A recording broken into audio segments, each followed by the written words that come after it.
21대 대통령 이재명 대통령 앞에는 굉장히 많은 숙제들이 있습니다. 국민 통합이라든지 여러 가지 숙제가 있지만 저희는 경제방송이니까 경제에 대한 이야기를 해봐야겠죠. 그런데 이 경제 상황도 정말 녹록지가 않습니다. 이재명 대통령은 대선 치러지기 직전에 한 인터뷰에서 가장 큰 경제 현안으로 트럼프와의 통상 협상을 꼽았는데요. 일단은 시간은 그렇게 많이 주어져 있진 않은 것 같습니다. 거기에 저쪽은 계속 오락가락하면서 압박을 이어가고 있고요. 이럴 때는 어떤 전략을 가져야 할지 전문가로부터 제언 들어보겠습니다. 대외 경제정책연구원장 지내신 김웅정 고려대학교 특임 교수 스튜디오에 모셨습니다. 교수님 어서 오십시오. 네, 안녕하세요. 21대 대통령이 드디어 탄생을 했습니다. 네, 불확실성 많이 줄어들게 되겠네요, 이제. 네. 예. 지금 굉장히 많은 경제 현안들이 있는데 역시 지금 관심이 많이 가는 건 통상 현안이라고 봐야 될 것 같아요. 어깨가 굉장히 무거운 상황이라고 봐야 될 것 같습니다. 어떻게 보십니까?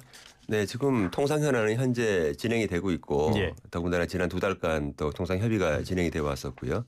그리고 일단 전 정부 인사가 7월 8일 뭐 줄라이 패키지 이런 좀 얘기를 하는 바람에 마치 7월 8일까지 우리가 협상을 다 끝내야 되는 그런 상황인 것처럼 그렇게 현재 얘기가 되고 있어서 그것도 좀 문제가 되고 있고요. 어쨌든 좀 바쁩니다. 네네네. 거기다가 또 트럼프 대통령이 또 뭐 4일까지 뭐 전부 다 베스트 오퍼를 내라고 또 그렇게 얘기를 했기 그렇죠. 때문에 예. 굉장히 이제 그 미국 측에서는 굉장히 빨리 모든 걸 다 끝내려고 좀 그렇게 예. 하고 있는 상황에서 우리는 모든 거를 다 바꿔야 되는 새로 시작해야 되는 그런 상황이다. 굉장히 엄중한 상황이라고 볼 수 있죠. 미국에서 말씀하신 것처럼 베스트 오퍼 제안이 있었고 여기에 더해서 미국에서는 계속 뭐 곧 결과가 나올 거다 하는데 지금 나오고 있는 거는 사실 아무것도 없단 말이에요. 그러다 네. 보니까 미국은 굉장히 마음이 급할 것 같은데 어느 정도 우리가 힌트를 받아볼 수 있는 게 이재명 대통령이 후보 시절에 약간 뭐 그렇게 급하게 갈 필요 있냐 이런 식으로 언급을 했단 말이죠. 그렇다면은 새 정부에서는 어떤 시간을 조금 더 여유 있게 가겠다 이런 기조라고 봐야 되는 걸까요? 미국이 원하는 시간대로 예. 가도 특별한 문제가 없으면은 사실 뭐 그렇게 가면 되는 건데 네. 지금 보면은 그건 미국 측이 정한 거고요. 이번에 또 베스트 오퍼를 얘기하는 것도 결국은 미국 측은 90일간 상호간섭 일방적으로 유예를 했죠. 네. 그러니까 본인들이 정한 그 시한에서 지금 한 달 정도밖에 안 남았으니까 빨리 오퍼를 내야지 우리가 협의를 하는 거 아니냐 뭐 예. 이런 식의 얘기잖아요. 이제 그런 식의 얘기니까 그거는 이제 미국 측에 정해놓은 스케줄 일정이고요. 우리 입장에서 또 좋은 구실이 있지 않습니까? 그렇죠. 그렇죠. 방금 네. 정부가 탄생했다. 네, 정부가 탄생했기 때문에 사실은 실제로 뭐 핑계뿐만 아니라 실제로 그렇습니다. 실제로 현실이 그렇습니다. 그렇기 때문에 다른 나라들과의 협상이 어떻게 진행되는지도 보고 그리고 우리의 주요한 현안이 무엇이고 그다음에 그 우리의 주요 현안 중에서 우리가 만약에 양보해야 될 것이 생긴다면 거기에 대해서 그 피해를 받는 분이나 지역이나 산업이 있을 거 아닙니까? 예. 그럼 그런 분들하고도 충분히 협의를 해야 될 것이고 이렇게 시간이 필요합니다. 시간이 필요하기 때문에 결국은 우리 입장에서는 좀 천천히 가는 것이 그것이 합당한 것이 아닌가 이제 그렇게 생각이 됩니다. 뭐 급한 건 저쪽이니까 네. 우리가 그 발걸음에 맞춰줄 이유는 사실 전혀 없죠. 그런데 말씀하셨던 베스트 오퍼 이거 관련해서는 4일까지 제출하라는 거잖아요. 미국 쪽에서 얘기하는 건. 그렇게 따지면 우리는 새 정부가 탄생하자마자 당장 만들어서 내야 되는 상황인데 이것도 우리가 요거를 비밀 삼아서 조금 시간을 끌어도 될까요? 이건 물리적으로 불가능한 것 같아요. 그 4일까지라면 지금 이제 뭐 몇 시간 안 남았잖아요. 그렇죠. 예, 몇 시간 안 남은 상황에서 우리가 베스트 오퍼를 지금 기존에 통상 협의를 해왔던 팀들이 새 정부의 허락을 받지 않고 낼 수는 없는 거 아니겠습니까? 그럼요. 그럼 새 정부는 또 검토를 해야 되기 때문에 결국은 이건 물리적으로 불가능하다. 저는 그렇게 생각을 하고 있고요. 이런 부분에 대해서 충분하게 트럼프 대통령과 협의를 하는 게 필요하다. 그러니까 우리가 왜 그 시간을 맞출 수 없는지에 대해서 그것이 바람직하다고 봅니다. 뭐 역시 급한 거는 우리가 아니기 때문에 그런 면에서 여러 가지를 좀 활용해야 될 것 같고요. 최근에 보면은 트럼프가 이거 굉장히 뜬금없이 나왔는데 철강 알루미늄 관세도 25에서 50%로 높이겠다 이런 이야기도 했단 말이에요. 이것도 몇 시간 안 남았는데 사실 트럼프가 삐쳐서 그런 거 아닌가 싶기도 하고 이거 곧장 대응해야 될까요? 어떻게 된다고 보십니까 이거는? 지금 현재 트럼프 대통령이 하고 있는 관세가 세 가지입니다. 예. 기본 관세가 있고 상호 관세가 있고 네. 그리고 품목별 관세가 있는데 지금 기본 관세와 상호 관세가 지금 법적 논란에 휩싸여 있어요. 왜냐하면 그것이 IEEPA, EPA라고 하는 국제특별경제권한법이라고 뭐 이렇게 길게 번역할 수 있는데 그것이 법적인 타당성이 좀 현재 논란이 되고 있고 사법부에서요. 현재 그렇기 때문에 결국은 그렇다면은 트럼프 대통령이 확실하게 믿을 수 있는 것은 무역확장법 232조에 근거해서 지금 발동하고 있는 품목별 관세입니다.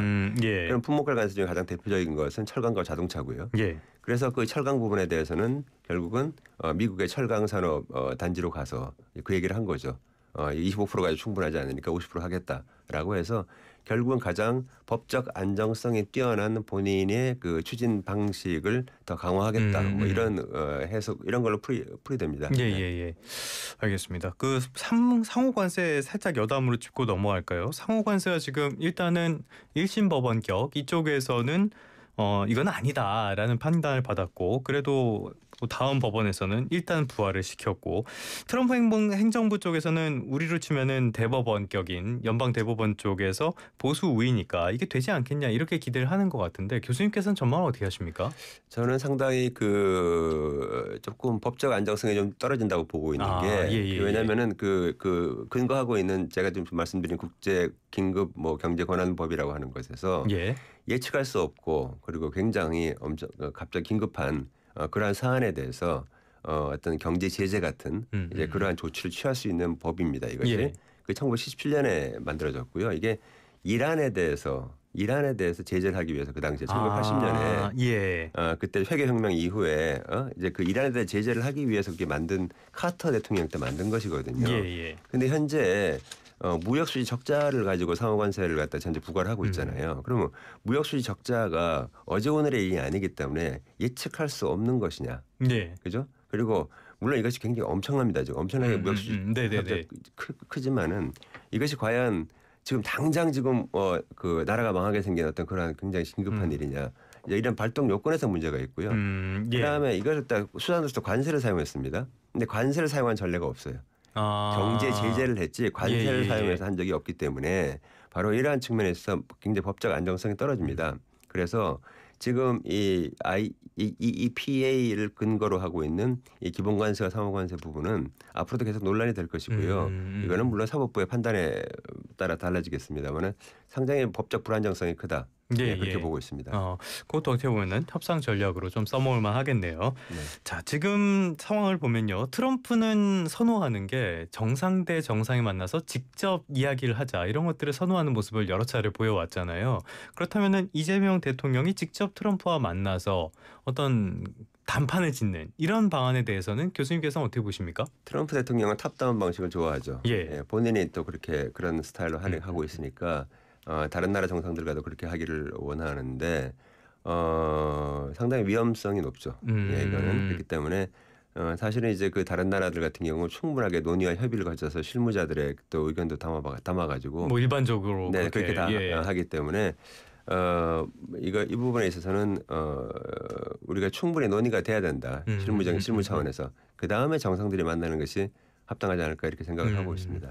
알겠습니다. 언제 뭐 당연히 그게 합리적인 방안이긴 한데 합리적이지 않은 분이 자꾸 저렇게 요구를 하니까 자 그렇다면 실무 협의단도 빨리 구성이 돼야 될 것 같아요. 지금 상황에서는 전 정부의 대미협상팀 이걸 그대로 유지할 수는 없을 거 아니에요. 그렇다면은 뭐 새로운 정부의 통상수장 빠르면 빠르게 임명할수록 좋다고 보시는 겁니까? 빨리 임명해야 됩니다. 지금 빨리 임명해서 모든 이 부분에 대해서 모든 지금까지 통상 협의가 어떻게 진행되어 왔는지에 대해서 명확히 알아야 됩니다. 왜냐하면 지난 5월 달에 있었던 그 통상 협의가 대충은 알려져 있지만은 명확하게 각 사안에서 이제 어떻게 얘기가 되고 있는지에 대해서 알지 못하고 있어요. 인수인계부터 빨리 받아야겠네요. 빨리 받아야 돼요. 빨리 받아서 정확하게 모든 현실을 다 파악하는 것이 매우 중요하다 이렇게 보고 있습니다. 그러면 모든 팀을 다 교체하는 거는 또 그거는 그 나름대로 문제가 있겠네요.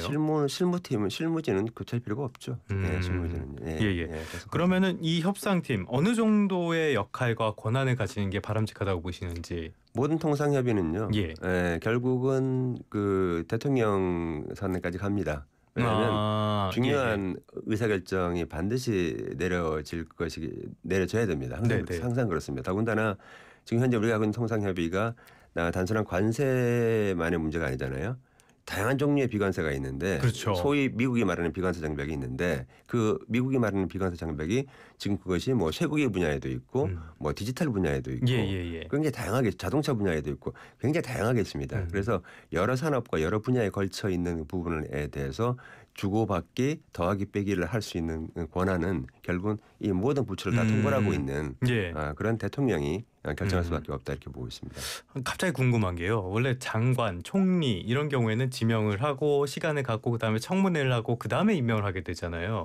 그러면 물리적인 시간이 필요한데 통속교섭본부장 이런 쪽은 뭐 이런 청문회 과정 같은 게 없습니까? 지금 현재 이재명 정부가 정확하게 어떻게 정부조직법을 개편할지는 제가 좀 모르겠습니다. 모르겠지만은 네네네. 지금 현재 있는 기존의 그 과거의 조직을 그대로 일단은 받아가지고 한다고 한다면은 통상교섭본부장은 차관급입니다. 지금 현재는. 예. 그래서 이게 통상본부로 격상을 한다 뭐 이런 논의도 있긴 합니다. 예. 그럼 차관급은 그냥 할 수가 있죠. 임명할 수가 있죠. 일단 그래서 통상 전문가를 통상교섭본부장으로 임명을 해서 그렇게 해서 일단 협상을 시작을 할 수는 있겠죠. 예. 근데 그대로 조직법을 그대로 받는 것이죠. 그러나 이제 새 정부에서 새로운 정부 조직법은 또 빨리 또 이렇게 만들어내야 될 것 같습니다. 야, 그럼 그것도 시간이 상당히 필요할 텐데요. 네네. 그러면 지금 당장은 안덕근 장관이 그 총괄하고 있잖아요. 네. 어떻게 해야 돼요, 안덕근 장관? 이거 지금 이제 사실 통상협의 같은 건 통상교섭본부장이 해야 되는데 지금 예. 보면 전 정부에서는 안덕근 장관이 하고 있거든요. 네. 예, 그래서 안덕근 장관으로부터 충분하게 여러 가지 모든 부분을 인수인계를 잘 받아서 그렇게 하면 되지 않을까 싶습니다. 참 이게 인수위 기간이 없다 보니까 이런 디절부하는 문제들도 많이 생기는 것 같습니다. 자, 어찌됐든 새 인사로 교체가 이루어질 수밖에 없는 상황인데 이런 상황에서 특히 이런 점은 주의해야 된다. 교수님께서는 어떤 걸 제안하시겠습니까? 일단 새로 지금 당장 시간이 없기 때문에 예. 뭐 안 그래도 그렇지만은 통상 전문가가 와야 됩니다.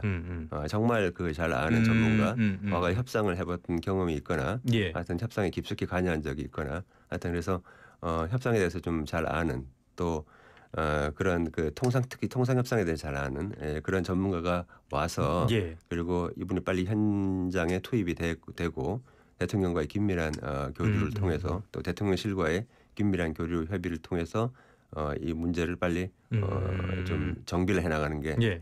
매우 필요하다 이렇게 보고 있습니다. 어떤 인사가 나올지에도 이 네. 통상교섭의 방향성을 가늠해 볼 수 있을 것 같고요. 자, 새 정부의 어깨가 굉장히 무거울 수밖에 없는 게 1분기에 역성장을 했고요. 한은이 예측한 올해 성장률이 0.8%였습니다. 전반적으로 보면은 우리 경제가 지금 내수도 문제, 투자도 문제, 여러 가지 문제고 이런 상황에서 버팀목은 역시 교육이 해줘야 되는데 이 부분도 문제가 되고 있단 말이죠. 트럼프 2기가 출범하고 나서 실제로 우리 경제 지표에 미친 영향 어느 정도라고 보십니까? 지금 보면은 이재명 정부는 총체적 난국을 물려받았습니다. 그러니까요. 경제에서 예. 총체적 난국을 물려받았고요. 그나마 버텨줬던 게 작년부터 조금 살아나기 시작한 수출. 근데 그 수출이라는 것도 사실은 보면은 레벨로 보면은 그렇게 살아난 것도 아니에요. 옛날에 워낙 못했기 때문에 예. 숫자로 봐서 조금 올라간 거였는데 그것조차도 올해 들어와서 지금 현재 마이너스로 좀 돌아섰죠. 예. 거기다가 특히나 우리의 전략 품목이라는 뭐 철강이라든가 자동차 부분에 있어서는 당장 그냥 마이너스가 가시화되고 있는 게 지금 현재 현실입니다. 5월, 4월 달에 그 수출 실적을 보면요. 예. 그래서 굉장히 어려운 그런 좀 현재 그 상황이 있다. 그래서 바로 이런 부분을 빨리 조속하게 해결을 할 수 있도록 그렇게 해야 된다. 이제 그렇게 수출을 꼭 미국에만 의존할 게 아니라 다른 나라에 대해서 더욱더 수출을 증가시킬 수 있는 그런 방안도 수출 다변화 전략도 동시에 같이 추진을 해야 된다 이렇게 보고 있습니다. 저 같으면요. 지금 상황에서 선거 없이 너 대통령 해라. 그래서 전 도망갈 것 같아요. 맞아요. 지금 현재 비상 상황입니다. 이런 상황에서는 정말 너무 골치가 아프고 하기 싫을 것 같은데 네. 또 하나 봐야 될 게 중국과의 교역 문제. 우리나라는 어찌됐든 간에 중국과의 교역은 계속 할 수밖에 없는 경제를 구조를 가지고 있잖아요. 그런데 지금 간밤에 나온 미국 백악관 쪽의 반응을 봐도 갑자기 뜬금없이 중국이 등장을 하고요. 중국의 민주주의 국가 개입 영향력 우려를 하고 반대를 한다. 이런 말이 등장하기도 하고요. 그렇다면은 미국과의 협상에서도 이런 문제가 계속 거론될 수밖에 없을 것인데 중국과의 관계 설정 이건 또 어떻게 해야 됩니까? 중국과의 관계 설정은 결국은 이제 미국과의 경제 관계를 같이 하면서 중국과는 우리가 또 협력을 해야 될 부분이 있습니다. 예. 있기 때문에 어떤 이데올로기적으로 접근하면 안 될 것 같고요. 특히나 이제 중국이 요새 중간재 생산을 굉장히 많이 하고 있으니까 예. 중간재 생산을 우리가 적절히 또 잘 공급을 받는 문제, 그다음 우리가 우리의 또 수출품을 또 잘 할 수 있는 문제 이런 걸 또 전부 종합적으로 고려해가지고 관계를 점진적으로 개선시켜 나가는 것이 필요하다. 그렇게 생각이 들고요. 예. 그다음에 이제 그 중국과 미국뿐만 아니라 다른 제3국과의 경제 협력을 더욱더 강화시키고 활성화시키고 굉장히 필요합니다. 지금 예. 계속 지금 미국 얘기하고 있는데 결국 미국 트럼프 대통령의 관세 정책에 따라서 일희 일비하게 되는 이런 상황이 되지 않게 위해서는 지금 현재 이렇게 된 이유가 있습니다. 왜냐하면 지난 3년 동안에 우리나라에서 대미 수출에서 대미 의존도가 14.5%에서 18.7%로 4%포인트 이상 올라갔습니다. 크게 올라가는 바람에 또 이게 더 큰 영향을 받고 있는 것이거든요. 그래서 이 우리 수출 대상국의 다변화 이건 정말 중요한 것이다. 이렇게 보고 있습니다. 미국, 중국 이외의 다른 제3국 수출 다변화 대표적인 게 유럽과 글로벌 사우스죠. 이쪽으로 수출을 더 늘릴 수 있는 방안을 빨리 찾아야 된다 이렇게 보고 있습니다. 그런데 우리가 이제 교역의 의존도를 다변화하는 거 이거는 단기적으로 해결할 수 있는 문제가 아니잖아요. 그런데 만약에 미국에서 이번에 협상을 하면서 중국에 대한 이야기들을 자꾸 한다. 그랬을 때 우리는 대체 이걸 어떻게 대응을 해야 됩니까? 미국이 생각하는 어떤 세컨더리 보이콧하는 그런 부분이 있습니다. 2차 제재를 하는 그런 부분이 있는데 그런 부분에 있어서는 우리가 조심을 해야 돼요. 우리가 그렇게 하다가는 수출을 아예 못하게 미국에 수출을 못하게 되는 경우도 있고요. 그렇기 때문에 개별 기업 차원에서 2차 제재가 내려져 있지 않는 분야를 중심으로 중국과 협력하는 것이 필요하고요. 2차 제재가 내려진 그러한 품목에 있어서는 굉장히 주의를 하고 시장의 크기를 봐서 결국 결정을 내려야 되는데 미국 시장이 중요하면은 결국은 그 미국 말을 따라야 됩니다. 결국엔 그렇게 될 수밖에 없다. 그렇게 될 수밖에 없습니다.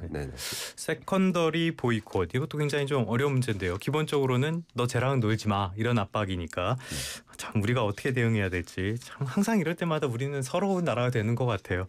어쨌든 미국 쪽에서 우리와 협상에서 비관세 장벽 해소 이거는 굉장히 여러 차례 이야기를 하고 있단 말이죠. 우리가 받아들일 수 있는 부분도 있고요. 우리 산업 보호라든지 우리 국민의 건강이라든지 여러 측면에서 단호하게 거부할 사안도 있을 텐데 이 부분에 있어서는 전략을 어떻게 조언하시겠습니까? 각 부분에 있어서 여러 가지 조금씩 차이가 있습니다. 약가 문제도 있고 쇠고기 문제도 있고 그다음에 뭐 자동차 배기가스 안전기준 문제도 있고 이렇게 있는데 그런 부분에 있어서도 협상팀에서 구체적으로 협상팀에서 미국에 역제안할 수 있는 그러한 방안도 좀 있어요. 있으니까 그런 부분을 제가 다 뭐 지금 이 자리에 다 공개를 할 수는 없고요. 전략이니까요. 전략이니까 뭐 나중에 미국 사람이 또 들으면 안 되니까. 그래서 이제 그러한 부분에서 우리 역제안할 수 있는 그런 부분이 굉장히 통상 정책적인 분야입니다. 그건 협상과 그러니까 구체적인 분야입니다. 그래서 그런 부분을 이렇게 제안을 해가지고 우리가 미국의 그 어떤 요구사항을 일정 정도 받아들이면서도 국내 산업에 피해가 가지 않도록 이렇게 이런 방식으로 할 수 있는 부분이 있다. 저는 그렇게 보고 있고요. 그다음에 이제 이 부분은 우리 국내 산업에서 별로 문제가 없는데 괜히 우리가 막고 있는 거 아닌가 이런 부분이 있다면 그런 부분은 과감하게 또 풀어주는 게 이번 기회에 그게 또 좋은 거다 이렇게 보고 있습니다. 어떻게 보면은 뭐 그게 우리 산업을 가로막는 규제가 될 수도 있으니까요. 그렇습니다. 알겠습니다. 새 정부의 그런 조언을 좀 많이 해주시길 바라면서 이재명 대통령에게 통상 외교 전략 수립에 있어서 이 부분은 반드시 유념해야 된다라는 말씀하신다면 어떤 말씀하시겠어요? 과거는 통상 정책은 통상의 분야에 국한되어 있었습니다. 그런데 지금은 이번 트럼프 정부의 정책을 보다시피 관세 정책을 가지고 통상 분야에만 적용시키고 있지 않죠. 모든 분야에 다 적용시킵니다. 맞아요. 안보, 경제 뭐 다 적용시키고 있습니다. 이와 같이 통상이 우리나라 대외 정책의 중심으로 올라섰습니다. 그래서 이미 그 대통령께서 충분히 그런 말씀도 하셨습니다만 통상 정책의 중요성이 그 어느 때보다도 중요하고 또 우리의 그 먹고 사는 문제하고도 직접적으로 지금 연결되고 있고요. 그렇기 때문에 통상 정책을 대외 정책에 우리 국정의 대외 정책에 좀 중심에 두고 그렇게 모든 안보라든가 국내 정책과 긴밀한 조화와 협의를 통해서 그렇게 수립을 하고 집행을 해 주십사. 다시 한번 통상 정책을 좀 돌아봐 주십시오.